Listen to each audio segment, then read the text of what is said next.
Good evening. I'd like to call to order the, what is this, August meeting of the Beavercreek Board of Zoning Appeals. Ms. Gillo, will you call the roll, please?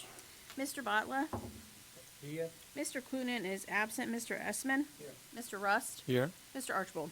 Here. Mr. Clunin is absent. I would like to entertain a motion to excuse Mr. Clunin. I move the motion to excuse. Okay, we have a motion and a, Second. do I have a second? A second. Okay.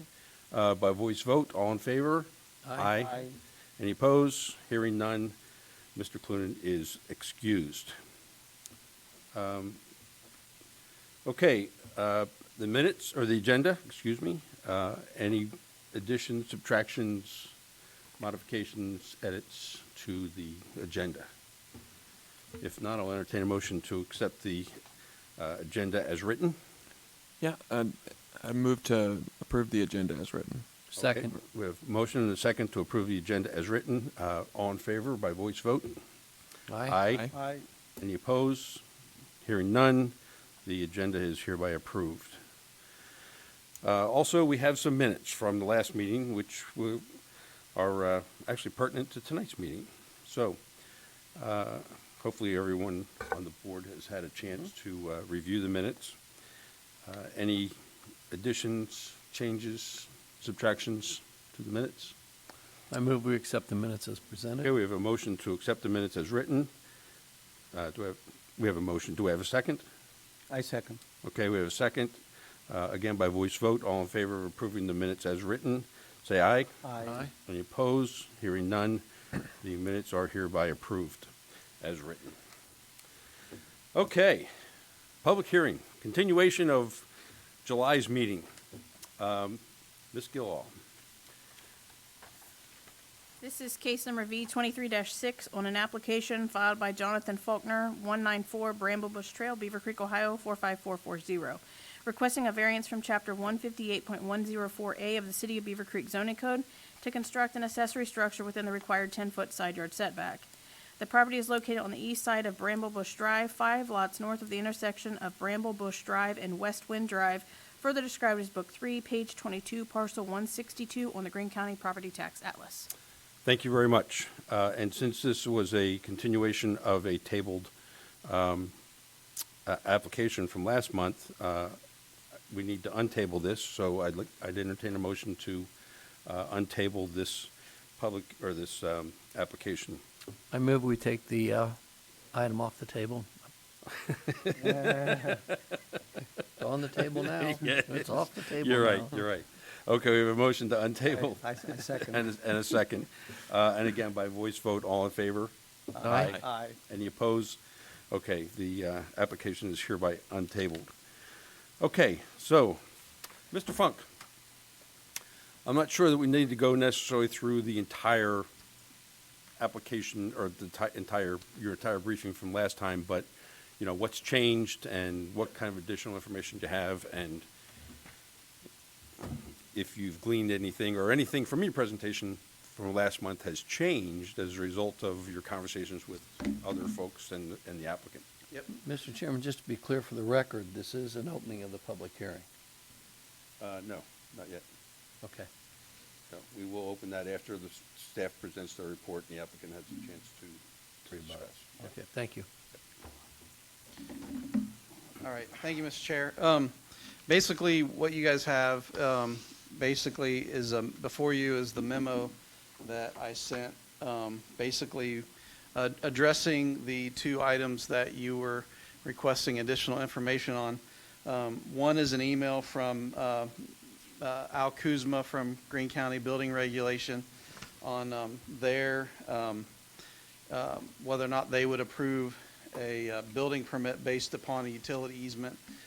Basically, in summation, basically what Mr. Kuzma said was basically the city deals with location and they do not. They're more concerned about the structural safety aspects of the structure. The second item was you requested the applicant have his lot surveyed so we have a better indication of where the structure will be in relation to the property lines. On August, I think, 1st, the applicant did do that. Marsh went out and surveyed the applicant's lot, and you guys do have a copy of that survey, although not providing a lot of information other than the property corners. Sure. They did stake the applicant's property, and you can see in this first photo, and also in the photos that I provided to you and with the memo, the stakes with the flags are the property line. And then basically, the applicant kind of marked out with these two kind of stakes here. Here's one corner of the garage. Here's the other proposed corner of the garage. Then I have another, this is kind of a side view.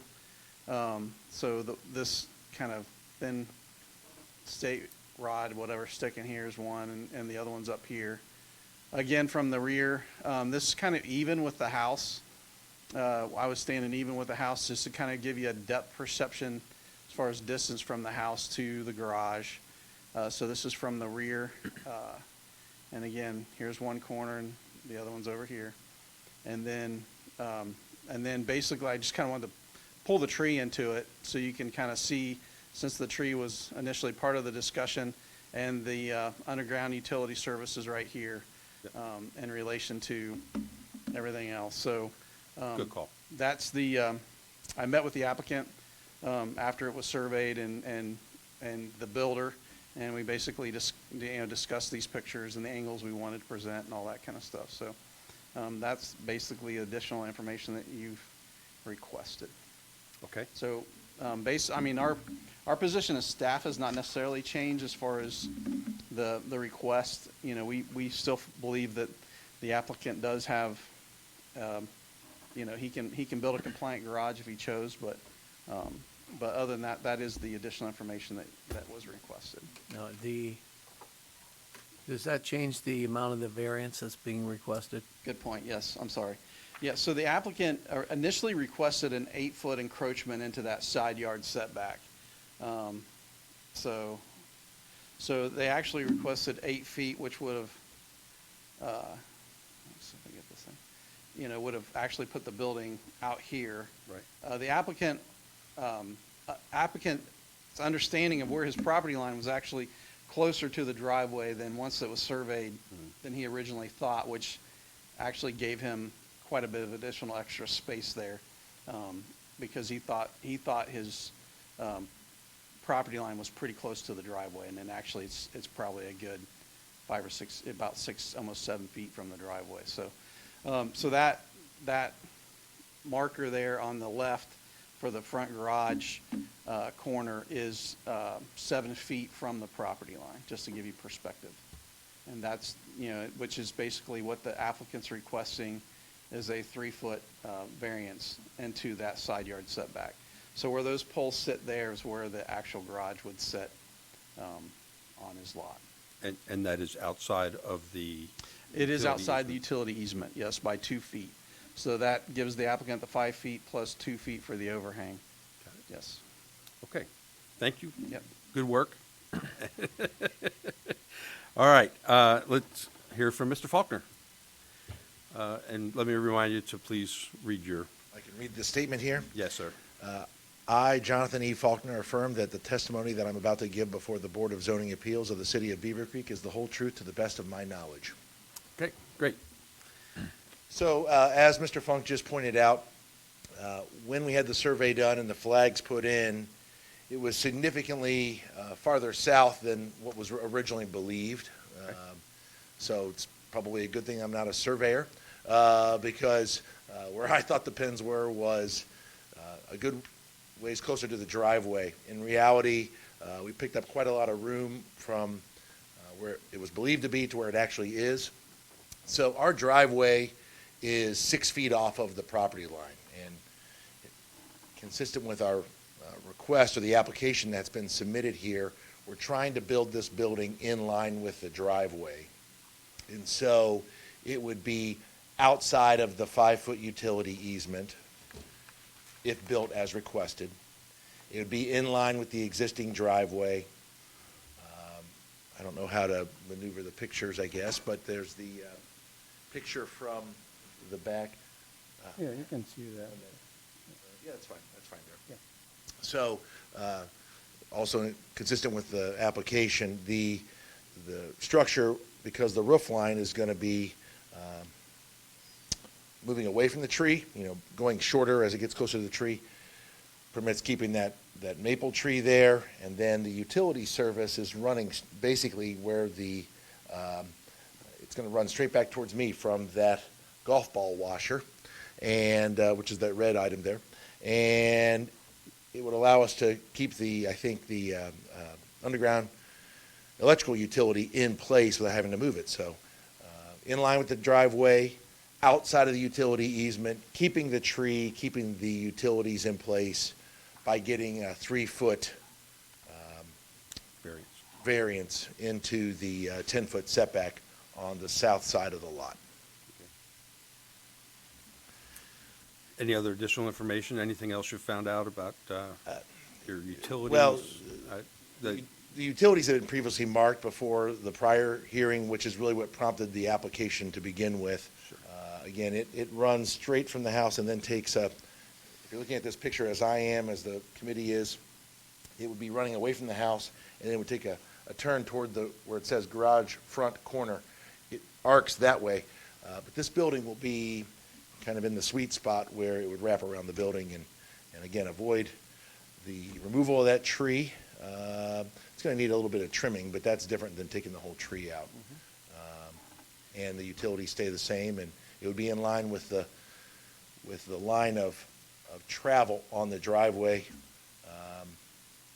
if the variance is granted. So from last month, did the location of the garage shift to our right? No, the location of the garage is exactly where it was Okay. always intended to be. What we learned was that the property line was farther to the south than originally believed. Okay. So we picked up extra, well, it's the same yard. Yeah. I just was mistaken in where I thought the property line was and where we had thought we had found the pins and where they were confirmed to be from the last hearing. So the garage still lines up directly with your existing driveway? Yes, sir. And your garage now is out of the easement area? Out of the electrical easement? Out of the utility easement? Utility easement. Yes, the garage, as intended to be built, is outside of the utility easement, correct? Thank you. Okay, thank you very much. Thank you. Good information. Thanks for doing the survey. That helped us I was all. glad we were able to get it done since the last hearing. It was surveying company did a good job and got it there pretty quick. Yep. Okay, I'll now open the public hearing for any additional comments. I believe we still have written input from last month, correct? I mean, it's not a part of this package right now, but, yeah, No we didn't get additional. anything new? Okay. I'm asking because I don't see any public participation, unless your son wants to talk. I'll tell you about his golf score. He made the Beavercreek varsity team. He's now the number 2 player on the varsity team as a freshman. So Congratulations. he'd like to get this thing going so he can hit golf balls inside the garage. Yeah. Okay, so we don't have any additional stuff, and I believe from last month, there was a lot of supporting evidence for the application, correct? Was there anything That's correct, negative? Chairman. I had previously submitted with the original application right. a long list of, all my neighbors had signed a consent in favor of Sure, granting the variance. right, okay. I wanted to bring that to the attention of Mr. Butler, since he was not here last time. Okay, seeing no public interest in this, I am going to close the public hearing, and I will open it up for council, or for the board. Mr. Rust? No questions right now, but I reserve the right for seconds. Yeah. Good reservation. Mr. Eston? Yes, sir. Thank you very much. As I mentioned last month, my only concern was building in and over the easement, and that concern has been addressed, so I have no further comment. Thank you. Okay. Mr. Butler, welcome back. Thank you, We missed sir. you last month. Thank you, sir. I'm sure you have some questions. Yeah. Yes.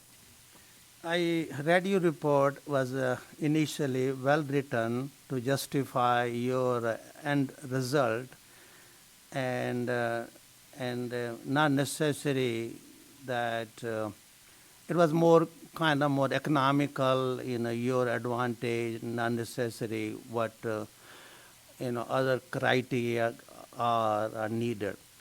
And easement comes to that there's a purpose for easement. The utility and they're minimum 12-inch deep. Some are deeper. If you have seen Metro Net, they got 2 feet, 3 feet, whatever. And to repair, replace, maintain, you need equipment to go over it, digging kind of thing. You need a clearance both sides, left side, right side. And any permanent structure really has to be as far as possible, not kind of be close to, because you have a footer. This is a garage, it has a foundation footer, 3 feet deep, the frost line, and minimum 2 foot is footer. So, now according to what you are saying, that you are encroaching only 3 feet as opposed to more there. And so I still have a issue because those 10 feet setback that zoning code allows has a purpose in it. And in your case, you want to align the garage with that your existing, existing your driveway, so that there's no kind of, but there is a ways, you can offset is it not, is a little inconvenience, but it's not a impossible to do that. So I understand, your concern as well as our official, what they say and what is built into that zoning code. So I don't have much to say, but only I would say easement has a purpose. You need a clearance both sides, and it's not like you don't want to put structure right on the 5 feet or 6 feet or something. So I think that's the only.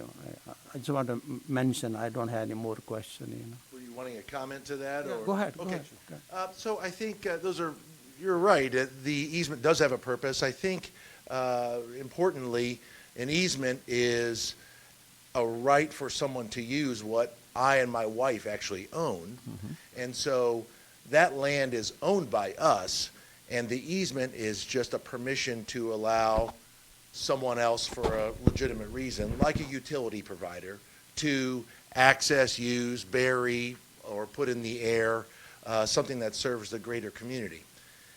That easement for utilities is 5 feet on each side of the property line, so it's 10 total feet in width. What we're proposing to build is not in any part of that easement. So if the utility provider was to come to our property to do work, from a legal perspective, they have a full 10 feet to use and have an absolute right to use it. If they choose to use 11 feet of it, they have to approach us and get our permission to use that extra foot. Oh, right. And if they put something into the ground or into the air that was over their easement, they would have to pay us to do that. And we'd enter into a contract, or I'd have the right to restrict them from doing that. So their right is only within the 5 feet utility easement. Anything outside that, they have to get my permission to do that from a legal perspective. So we're not going to infringe upon that at all. We are outside of the utility easement by at least 2 feet for what is being the foundation, and I think 3 feet for what is the building, but at any rate, the overhang too. At any rate, we're not within the utility easement. I also believe that the standard for getting the variance is not, it's impossible to build somewhere else. It's impractical to build somewhere else. So the impracticality that we're suggesting is the removal of approximately a 40-foot tree, which is there in the picture, and the relocation of the underground utilities, and the fact that this is a garage. We're intending to use it for golf, but it's going to have a two-car garage door that faces the driveway. And using those two vehicles in the picture as an example, they both happen to be Jeeps. I think we have a Jeep commercial here. But if those two vehicles were coming up our driveway, they would go straight into the garage versus having to pave more of the green space and wrap around the house, which, would look, I think, worse. And it creates an impracticality moving the tree, the underground utilities, and having to run through more of our backyard. So yeah, I agree. Mr. Funk has previously mentioned we could build it other places in our backyard, but I think for the reasons stated, it is more practical to build it in the requested area. So I think your comments are well taken. Hopefully that was, the response was what you were talking about, but we talked quite a lot about this at the last Yeah, hearing. yeah, I understand, yeah. We did. So thank you. Yeah. Okay, are you, That's is that, all. you're done? Okay. Thank you. So, just to kind of elaborate on that, I don't think I have any questions for you, Mr. Faulkner. But to elaborate on that, part of the reason that we tabled this was because we wanted to make sure that, well, the survey actually pointed out that the original proposal was allegedly in the utility easement Yeah. as well as the setback, right?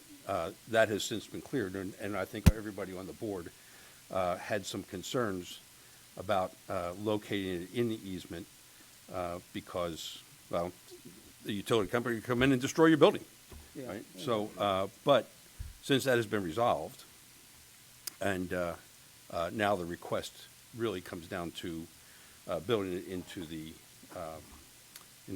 setback, the 10-foot setback. I think, one, it's much more palatable. I agree. I think it's more practical. It does align with your driveway. It doesn't look like it's out of place, and we save a tree, and potentially don't have to relocate utilities, which I know is an expense that we really shouldn't take into consideration. But any seconds? I got one question. Sure. If you not ask for variance, just stay with the 10-foot line that's allowed, what kind of inconvenience you have? You will have be just moving your garage more to the left, and slightly offset with the existing driveway. And yeah, you have a tree, those, trimming, it can be done. Your utility, electric, you still have to reroute anyway because, you're building garage. So all that, it's not something impossible, it's something not too difficult, it's just for your convenience, you're infringing, in that, in the area which is not allowed per code. So if you just go with the code allowed, what would be so difficult for you to implement? What would be the impracticality? Yeah. Well, a couple things. Before you answer that, let me explain that. So his original application for a permit was approved. Yeah, yeah, Right. yeah. And then- That's what I'm saying, yeah. Right, yeah. so, and it Yeah. was not an encroachment on the Right, setback. that's Right, but because of the utilities, Yes. right, you had to change it. That's correct. So we went through all of the application process with Beavercreek City and then Greene County. And then this was in late March or mid-March. We were ready to break ground and had all the utilities marked by OOPS, the utility company. And they came out and marked everything. And the way it ran, it was fairly clear, and at that time there was no leaves on the tree, it was fairly clear to the builder and to myself that the underground utilities were going to run into where the proposed garage would be. Now, we could move that, the utilities, and still have the 10-foot setback, but they're having to move the utilities versus applying for a 3-foot variance, putting the building within the setback, But as far as typically setbacks are trying to avoid buildings being too close to one another for the spread of fire and different things like that. This building, in the setback or without the setback, is not any closer to my neighbor's house. It's sitting behind their house and our house, so it's not close to another structure for fire purposes. As the tree has gotten its canopy, where that root ball ends and how that tree will be affected, I mean, I think it's going to cause the tree to die or have to be removed, because all of that half is going to have to come out.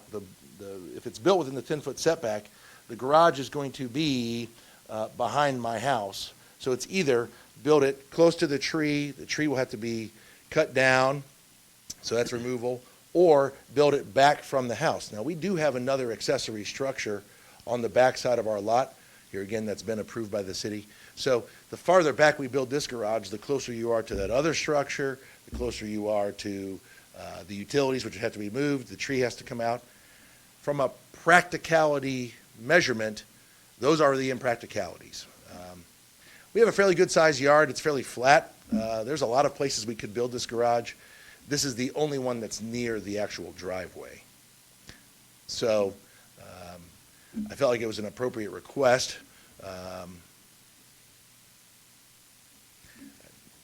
Not to bore the committee again, but I just think that with practicality and impracticality being the measurement, it would be impractical to build within the 10-foot setback when it's not protecting any structure from fire. We're not protecting the easement, utility easement.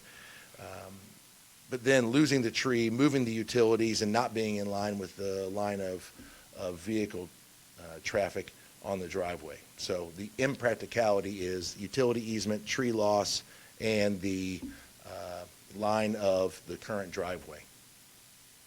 The utility you're talking about electric only, right? Pardon? The utility you're talking about electric line to the meter. That's correct, sir. Yes. And you have to reroute anyway, regardless. No, I don't believe we do. If it's built with the 3-foot variance requested, I think it will stay exactly where it is without moving it. How can be that one? This is the meter here, you're building garage here, and where's your connection coming in the back of that lot? Right, so if you reference that picture there, Yeah. the utilities are underground coming back from that utility meter, Yeah. like to me where I'm standing, okay? And then as it gets about 25 feet back of the house, in that picture, it would arc toward the words garage front corner, okay? Just trying to. Yeah. There you go. Hang on Thanks, a Matt. second. So, So here's my question is, this is a proposed garage, right? Right. Okay, where are we? Okay, yeah. That's that. Just bear in mind that yellow box is actually going to be. So where is your electric, connection? This is meters over here, right? And the connections coming with the routing. Yes, sir. Is it So- coming through this one? So, right here, Yeah. Right, that's that utility meter right there. Right, It comes like this, yeah. then it swoops this way, around that, and it goes to this side of the shed, right there. So this is a distance from here to here. Are you sure it is, Yes. it is, The proposed garage built with the variance granted will miss the electric utility. well, I'm not sure. well, he had it laid out. Do we have another thing There's a from little picture that last went month? S-curve on The- it, I think. Yeah, the S-curve Here it picture. is. It was at least in the written material submitted to the. Yeah, right. Yeah, they laid it out last month, where the utility line goes, and it just misses the back corner of that garage, with the variance. And it's not any big deal anyway. It's like it's 12-inch direct buried line, and if you have to just move to more to right, it's not a big expense item in my opinion. The builder we have told me a number that was close to $5,000 to $6,000, so It's I'm fine. not going to do it myself, I know, but, although my life insurance person and my wife might conspire against me. I think it's asking too much money because Yeah. it's not, so much cost item, it's Well- it's a conduit, anyway. I appreciate that. We're trying to save the tree, the green space, and keep it in line with the actual driveway. Now, if that proposed garage was built north, so closer to the tree and farther back, it's possible. We're going to have to pave quite a lot more of our backyard. I don't think that's a practical solution, which is why I think the variance is a more practical solution, because it still preserves the utility easement, and it's not causing any greater potential harm to, like I said, the buildings in that vicinity. So for setback, what we're talking about there is not building buildings too close to one another. This proposed garage is not close to my neighbor's house, either way, even in the proposed spot. Okay, that's all. I want to Thank you. interject here. Do we have the variance standards that we can post up? We have them in our packet. Oh, good. So you have them. I just want to make sure they are somewhere, so we've got them. Yeah. Great. They were from last month. We have it. Yeah, Okay, good. Yeah, Yep. there I we just go. want to Number- make sure. Number Good. one talks about practical difficulties, yeah. Yeah, yeah. So I just want to make sure that we I will. focus on those standards. Mr. Chairman, are we prepared to make a motion? I'm prepared to make a motion if everyone's As long as discussed. you have any other further No, I don't have questions. any question. I don't have any question. I move that we approve the variance based upon section 158.172 H5A, and the board finds that sufficient criteria have been met to grant the variance. Okay, we have a motion to approve. Do we hear a second? I'll second. Okay, we have a motion and a second. Ms. Gilall, will you call the roll, please? Mr. Essman, Yes. Mr. Rust, Yes. Mr. Botla, No, Mr. Archibald. Yes. Okay, so the board has approved the variance request. Mr. Faulkner, hopefully you don't have to move your utility lines still. If you read in the paper that a lawyer got fried by high voltage lines, you know what happened, okay? So, Okay, thank you, everyone. This was, I think, the tabling this and coming back to it was beneficial for everyone. And I certainly appreciate everybody's patience and. on behalf of the project, I appreciate you tabling it and giving me the opportunity to provide additional information, so thank you for your time. You're welcome. Okay, do we have any other business before the board? If not, I will entertain a motion to adjourn. I move the motion to adjourn. Okay, I have a motion to adjourn. Do I have a second? Second. Okay, by voice vote, all in favor? Aye. Aye. Any opposed? Hearing none, we are adjourned.